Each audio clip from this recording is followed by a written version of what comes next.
What's up, guys? It's your boy Double Young, and I'm back for another video. So today, finna do What If Naruto Had a Twin Sister Part 4. Let's get into it. So last time we left off, just a recap.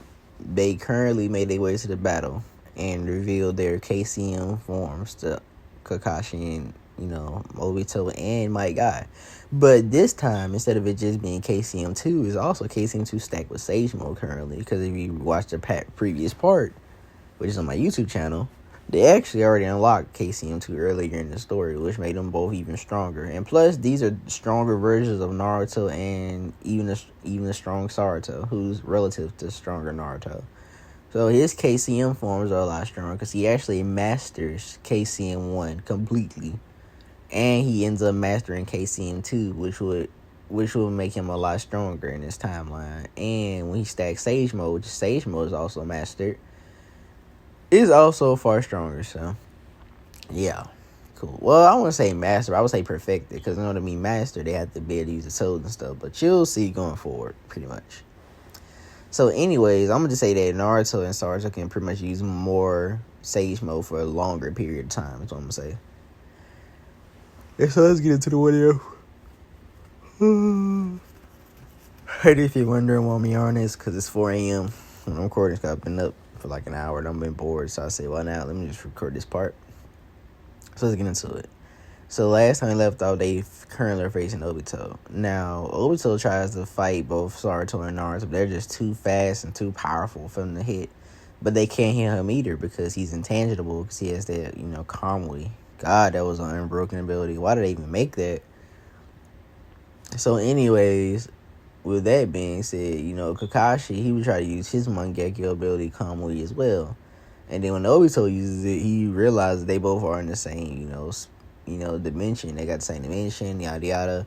That whole thing, like in the original. So, due to this, and since both Naruto and Saruto both know Flying Rasen at this point, and it's a marker on him because, they both can, feel a marker about his back.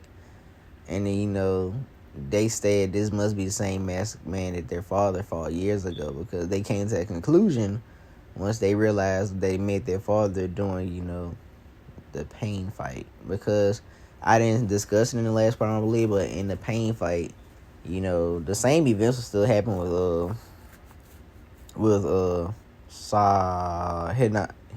Not Hinata, but and this time it'll be Sakura since she was weak, and and I'm gonna say Rock Lee since he wasn't really too powerful anyway.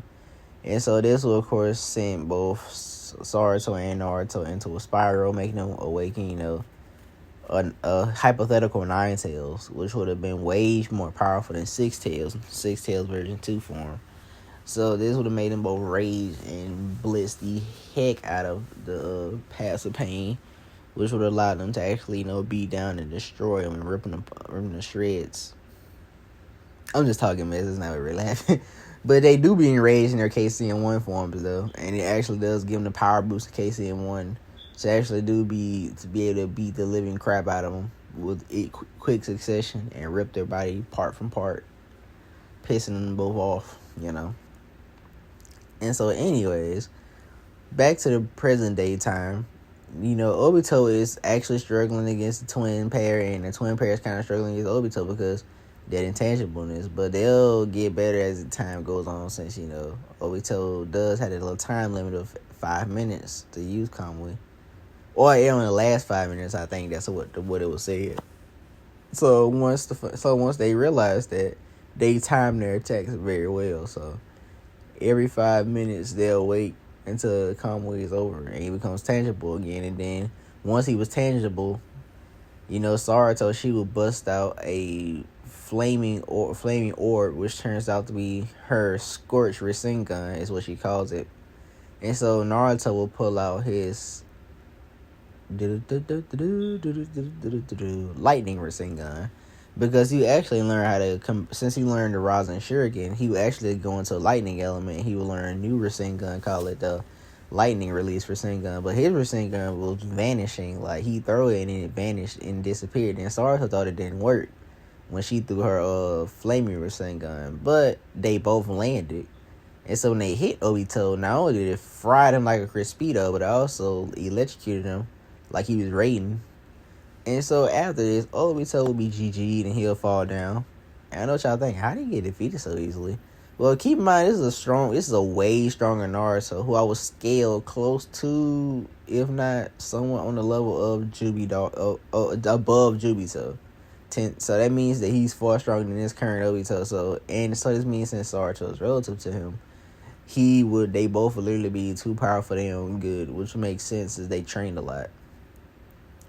And they didn't slack off like Naruto did for the past 2.5 years in the new original time. Like, I hated the fact they don't allow him to learn how to use a big ball Rasengan.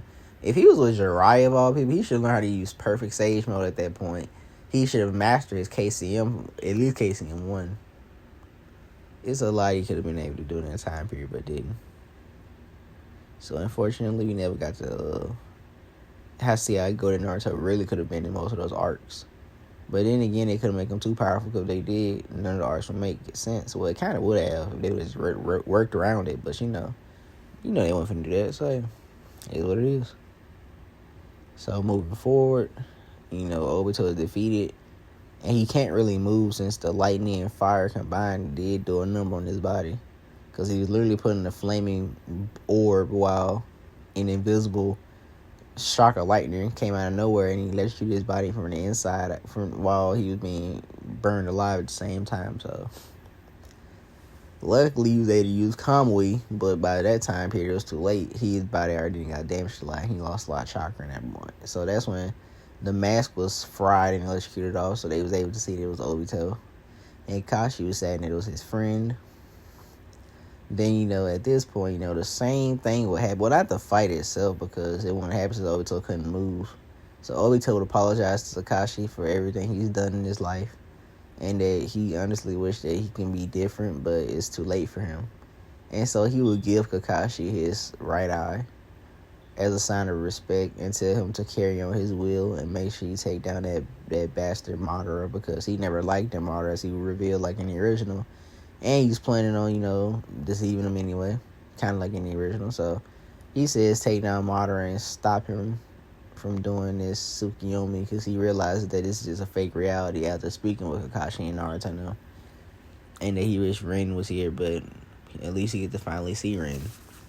And so Obito would pass on because, he would die of his injuries. Because keep it real, you think somebody finna live past a flaming Rasengan and a lightning Rasengan, which can electrocute and fry your ass at the same time?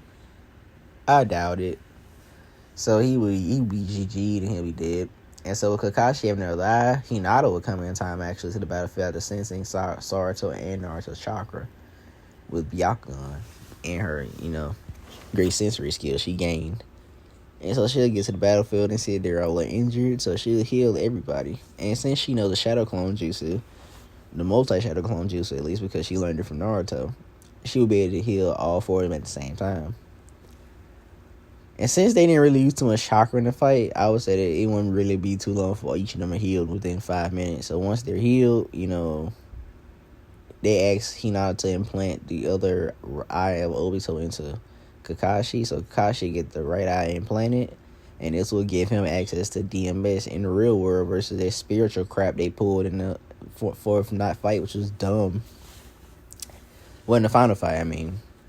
And so since he has the actual DMS, he's a lot stronger. Now his eyes are not gonna be as strong as they were canonically, because canonically they had 10 tails power, which is 6 pounds energy, along with Hashirama cells. But in this timeline, since Obito died before he was able to become the Jubito, he wouldn't unfortunately get the 10 tails power. But it doesn't matter though, because DMS was still, I'm gonna make it still as powerful as it was in the original, minus the 6 pounds energy. So he still can be able to use, the Susanoo, the perfect Susanoo full body one, I would say. And that wouldn't really make sense. Well, he has Hashirama cells, so it could work out. So let's just say he do. Thanks to Hashirama cells, he used a full body Susanoo with the wings. Let's just say that. Or if not, let's just say he has at least a full body armor Susanoo, and just he trains to get the wings over the years. Yeah, we'll say that because it'll give him a training arc, I guess. And so, anyways, with that means, let's just keep it up the wings. I like it cooler anyway. I'm just conflicted. I'm sorry, you guys, but I just love the Susanoo with the wings. It just looks so cool. And so, anyways, with that being said, the team heads out to find Madara reanimation. And so Madara doesn't realize it yet, but Obito is dead. And so with that being said, they all head out. But before Naruto leaves, he decides to take a little partying gift, which is the Rinnegan. Because why not? Because, they need the Rinnegan out of Obito, because if he keeps it there, then it's a possibility they might either get it or Zetsu may get it, so he just keeps it in his pocket. Like it's a damn, like a loose change. That's crazy. So they, facing off Madara. And since Madara doesn't know his other Rinnegan is, he can't really do anything. He's forced to fight. Because I feel like Kakashi could put it in the Kamui dimension so that he wouldn't actually find it.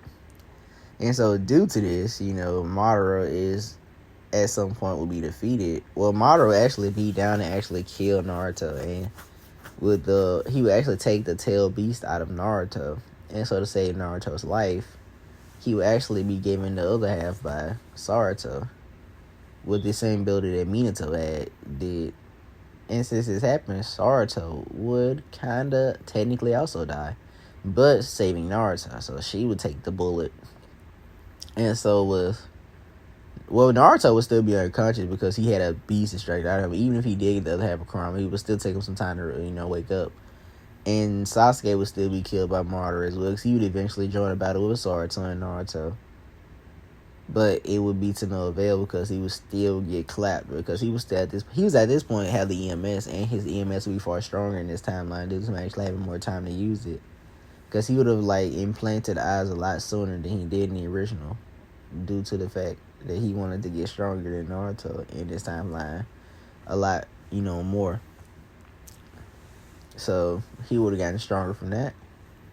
I would probably say before the five Kage Summit, he had the EMS. So, and that fight went out a lot differently. He didn't kill nobody though, because he didn't want to. He just was a lot stronger. So yeah. Let's just say that Sasuke's life is kind of rough here. Let's give him a break, I guess. And so, Sasuke was speaking to Naruto and Saruto for the first time. They all talk, and that's when they all basically die. And so Naruto would speak to Hagoromo along with Sasuke. And, I'm going to introduce another character, right? So, y'all know Black Zetsu, right? He actually has a kid. Yeah. Because with White Zetsu's genetics and his genetics, they created a human kid. That human kid named being Zetsu. Zetsu was actually the cousin of Indra Ashura. But they're not actually cousins. They're actually siblings and cousins, because Zetsu actually put the kid inside of the DNA inside of Hagoromo's wife, and took a piece of Hagoromo's DNA as well to make the kid powerful as it is. So Zetsu was technically Hagoromo's kid, but not just Hagoromo, just Hagoromo Black and White Zetsu's kid. So that's the third child of Hagoromo. But the reason Hagoromo doesn't remember, because Zetsu, pretty much, manipulated his mind into believing that he only had two sons. But Zetsu would obviously, have a third kid, and then Hagoromo would tell the story of that, which is basically that Zetsu was his third kid. And over time, she's able to discover that her father had put him under some type of genjutsu or something, make him never understand he had a daughter. Because she didn't grow up with the two boys. She only grew up with Zetsu himself after she was born out of Hagoromo's wife. And so, with that being said, Hagoromo never knew. Which is kind of weird when I say it like that, but I just want to throw in an additional character to give Saruto some type of ancient person to get powers from. So it'll make sense in the long run. Forget it. And so with Saruto, since she's no longer a Jinchuriki, the trigram mark is removed from her stomach, but in return, she is given the 6 past powers. And since she's, Zetsu and White Zetsu's child, she has, many crazy abilities, bro. Along with being Hagoromo's kid, she has broken abilities, so once she's given the Sage power, she is so strong, it's crazy. Now, she doesn't get, the 6 past Sage. Sure, she does get 6 past Sage mode, because she is Naruto's twin sister, so why not? But her six pack sage mode is kind of like ostrich, and she doesn't have the QB cloak to make it yellow. It's just like regular orbs around her and stuff like that, you know. But you can tell she's six pack in sage mode, and her eyes change into like this black tint around it, and she has like, you know, these pure black eyes. So that's how she know this her sixth version of six pack sage mode. But she would also reveal that she has a new eyes. Because when she activates her eyes, she has this dojutsu. They're basically red, like the Sharingan, but they had like these lines going around it. You know, like how it's like it got these lines, like they got these lines that like stretches out like in this circle ball. It's like 8 of them. That was her new dojutsu. That's the Uzumaki dojutsu. Now, what's the Uzumaki dojutsu? Well, Zetsu would explain that with her giving her the powers, she actually unlocked a dojutsu that Uzumaki can obtain.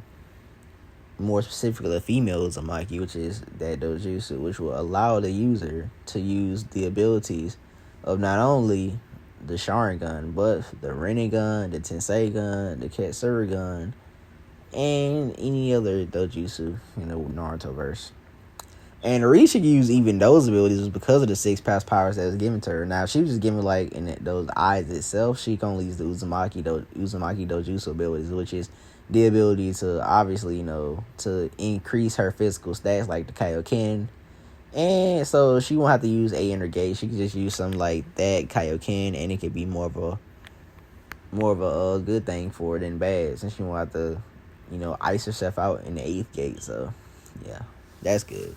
So she won't have to ever train to get nothing like the 8th gate, at least to ice herself out like my God somebody would, and still be stronger. Because with that ability, she can multiply her stats by, you know, 20 times fold. So she's like super OP with that thing, honestly. And another ability she has is she can grow in size, make her whole body like up to 100 feet tall. So she can be probably even bigger than Diane in 7 Deadly Sins and still be as powerful. Crazy. And another ability she will discover with that is that she has the ability to shoot she can choose like beam attacks. Like she can shoot like a whole beam out of her hand. And so that would be very useful in the fight. Especially if she used her like immense Uzumaki chakra. Yeah, it's a little bit. And she also used her True Seeker orbs and stuff like that. So hey, everything works. Except her True Seeker orbs never disappear because she has, like I said, Hagoromo's DNA. So with the Hagoromo DNA, she's a lot powerful. So yeah, keep that in mind. And so with these, and Naruto and Sasuke will still get the same powers, you know, like in the original. So yeah. So with these powers, each of them are able to go on to defeat Madara, because he couldn't stand a chance because he only had one Rinnegan.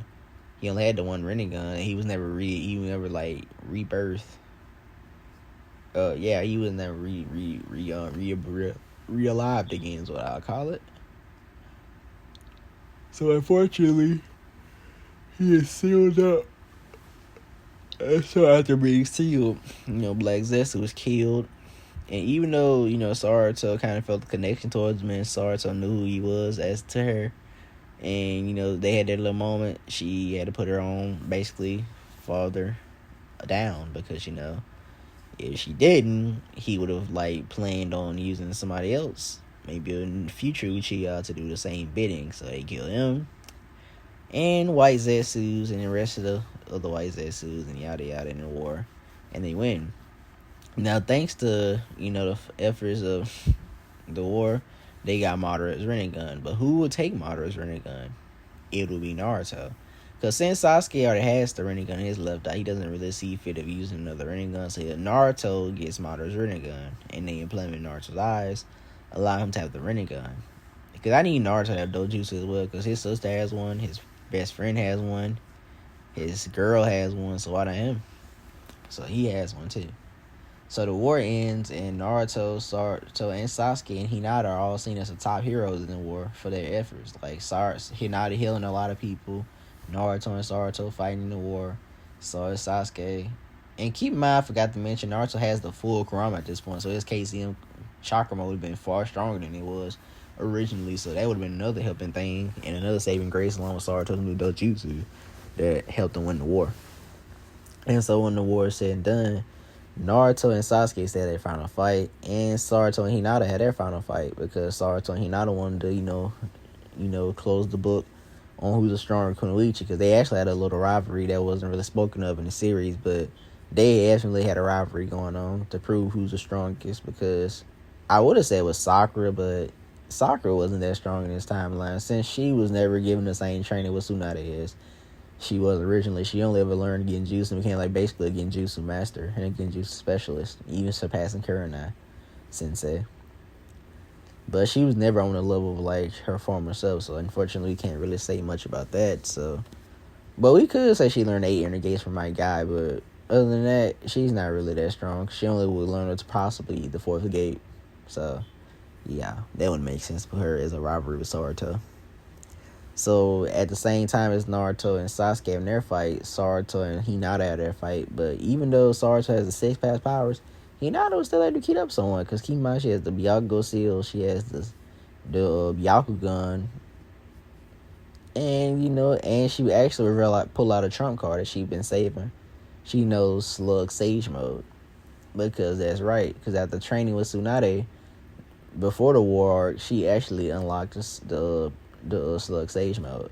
So with Slug Sage Mode, she's actually to put more damage on Saruto. So Saruto was forced to use, her 6 pass Sage Mode, which actually does make her far stronger than, that Slug Sage Mode.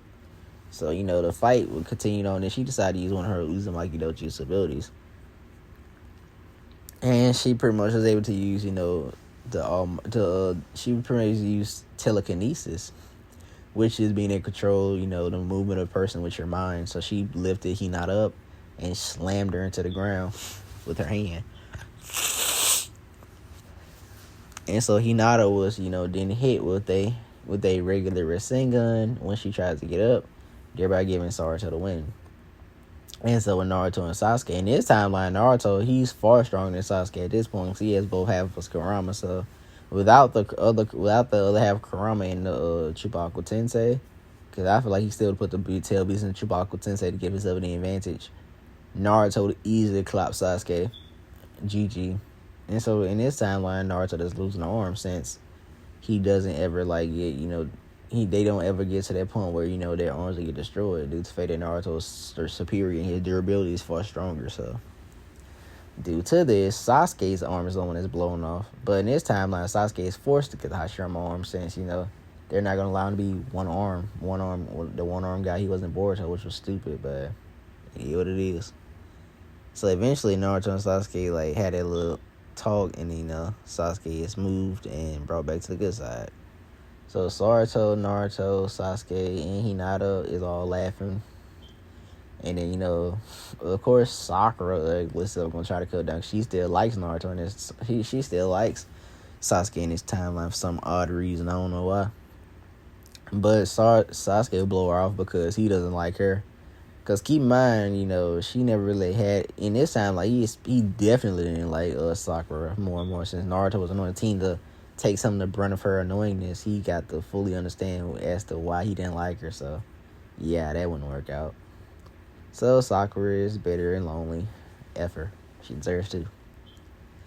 And so, anyways, with that being said, they all would leave, of course, the place. And in this timeline, I can honestly say that since Sasuke was shown to be in the war more fighting a lot of people, and since Tsukiyomi was never a thing, everybody would have seen Sasuke basically help saving the world. So there would be more of an argument for other villages, people, to argue that Sasuke was a pivotal part of it as well, which is why he wouldn't actually ever get arrested.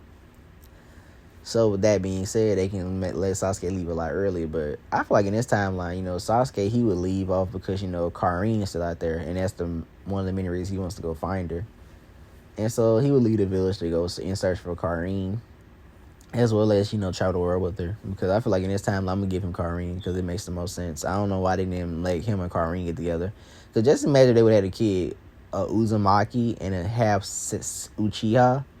That basically would have gave that child the prerequisites to basically be like the sage. Because keep in mind, Uzumaki and the Sensei are like distant cousins. So they basically one and the same. And Uchiha combined, they would have get that child basically a three tomboy at the first Sharingan awakening, then the Mangekyo, then the Rinnegan. Probably at 15. Like, come on now. Extreme amounts of chakra. Come on. Greatest visual prowess. Boy, I'm telling you. I feel like that's why they didn't do it though, because they would have gave, if they would have gave Sarada to be, if they would have made Sarada, Karin's child, she would have been too broken in Boruto. That's probably why they ain't do it. That's probably what they ain't do it. But it's cool though. I don't care. And so pretty much with the end of the war concluding, and they won in easier succession, I would say that, that if the reanimated Shinobi would be proud, Saruto, Naruto, and Minato would have their moment, and they all would talk, they all cry, shed tears, yada yada that, yes. And they leave. And I'm gonna say in this timeline, Fugaku was actually reanimated. Yeah, say that. And so since Fugaku was reanimated, Fugaku, he wasn't reanimated the same time Itachi was. He was reanimated towards the end of the war with Minato and them. So Fugaku spoke to Sasuke and told him how he always used to be proud of Sasuke, but he wished he could have seen more of his talents growing up and actually trained him more versus Itachi. Maybe he would have turned out to be a stronger Shinobi than he even now. Because he knows he's very strong now, but he could be probably stronger than this. But Sasuke, him would pretty much reminisce and recollect. And this would, of course, help in the final fight, because since this final fight does happen, he doesn't fight Naruto because he wants to kill him. He fights him because he wants to, have a good fight. So it's like a friendly fight type beat. That's why he didn't really, go to. That's why, that fight didn't go the way it did, like in the original, honestly. And so with that being said, we're going to go to the present part, which is that, they are wishing Sasuke good luck, Hinata and Naruto. Because, they're part of Team 7 with Kakashi. So Kakashi is the 6th Hokage. Along with, Naruto and Hinata, they all see Sasuke off. And so Hinata and Naruto are just there.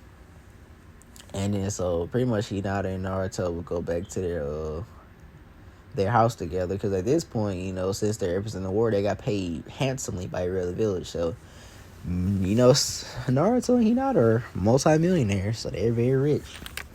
So to do this, they was able to get their own house together. And so I would say this would wrap up pretty much this part, because I'm going to go into the last in Boruto as much as I can in the next part. So it probably won't be as long as the other videos, but hey, it'll be still as good, right? So with that being said, this will be the end of the What If. Be sure to like, comment, and subscribe for more. And see you guys later. Peace.